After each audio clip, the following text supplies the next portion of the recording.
Now, some of you might be surprised to know that years ago, in the great city of London, I used to preach regularly on the streets 3 times every week, mainly at Speaker's Corner, Marble Arch, which was a different place then from what it is now, believe me. It was a bear garden. More than once I was physically assaulted by people who didn't approve of what I was preaching. But we saw many people come to the Lord. But I mentioned that because there was a young man who had a dramatic conversion. His first name was Paul. He was saved on Sunday night, baptized in the Spirit on Tuesday night, and received the gift of prophecy on Thursday night. Well, in those days, that was something of a record. But after a while, he began to talk to me about ideas he was entertaining. And the more I heard, the less I liked it. And he said, in effect, something tells me, and then he would tell me these ideas. And the more he spoke, the more I realized that he was passing on to me the teaching of Christian Science. But when I investigated, he himself had never studied Christian Science. So that was just the demon instilling that teaching into him. And he did not remain faithful to the Lord. He was seduced into error. So I know that this happens. I mean, I've not seen it happen just in one life, but alas, I've seen it happen in many lives. It's a reality that we have to deal with. And then again, I'd like to turn to Matthew 24.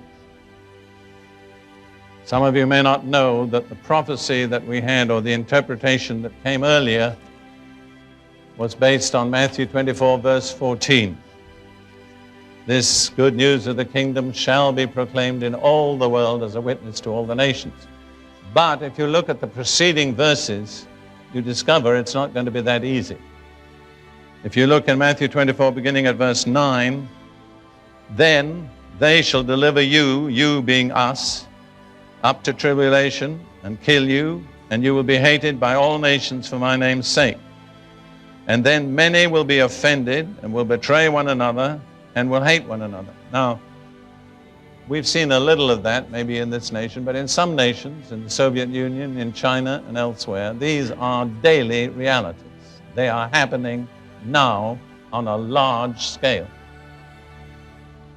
Then it says, then many false prophets will rise up and deceive many.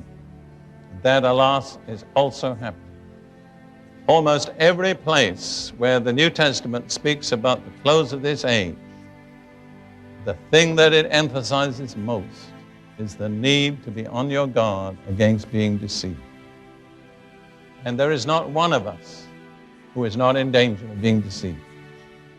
I've been a Christian now 48 years. I've never backslidden. I have served the Lord to the best of my ability. But by no means do I take it for granted that I could not be deceived. People who rely on their own experience or their own intelligence are prime candidates for deception. There's only really one safeguard. That is to be very humble with the Lord.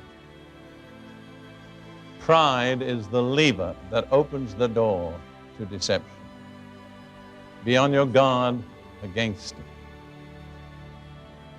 And then in the same context, Jesus goes on to say, because lawlessness will abound, the love of many, many Christians will grow cold.